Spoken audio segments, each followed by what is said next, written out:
Родители на 3-годишно дете кое е со нежно здравје уште од самото раѓање ќе треба да платат казна од 300 евра затоа што побарале одлагање на вакцина, бидејќи детето имало исклучително ниски параметри на хемоглобинот во крвта.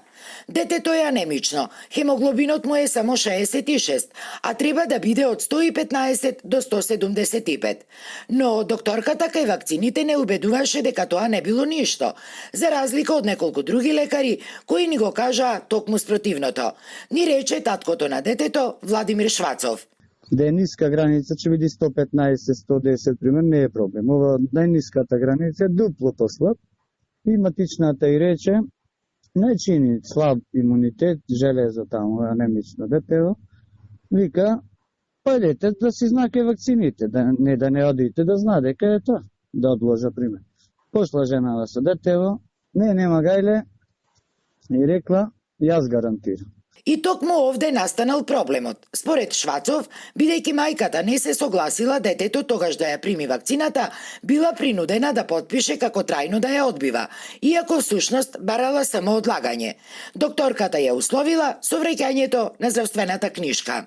Ни вистина 2 недели не помина од инспекторато, Кити, мислам инспекторката се вика, од Фондот за здравство, ми стигнува казна. А заборав да напоменам, ми рекла нема гајле вакцинава за тетанус, јас гарантирам. Ко стигна казна, видовме дека не е само за тетанус и плюс други има 5 болести, значи 6 валентна е.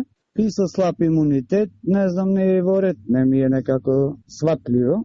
И сега всушност инспекторкава допред да појдам из Скопје, ке што го пренесува документот, не зна дека детево со слаб хемоглобин, 66. Тие зна дека ние сме пример богаташи, имаме многу пари, че дајме пари без да не го вакцинираме детево. Не пишува нигде дека е слабокрвно, анемично. Швацови тврдат дека не се против вакцинирањето. Велат затоа и редовно се јавувале во вакциналното одделение, особено од и нивното синче е со нежно здравје. Ама во никој случај не очекувале дека ќе бидат казнети од и побарале одлагање, ако е било по препорака на лекарите.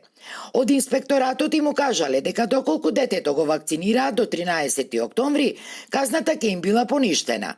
Но родителите се загрижени што детето и во моментов било болно.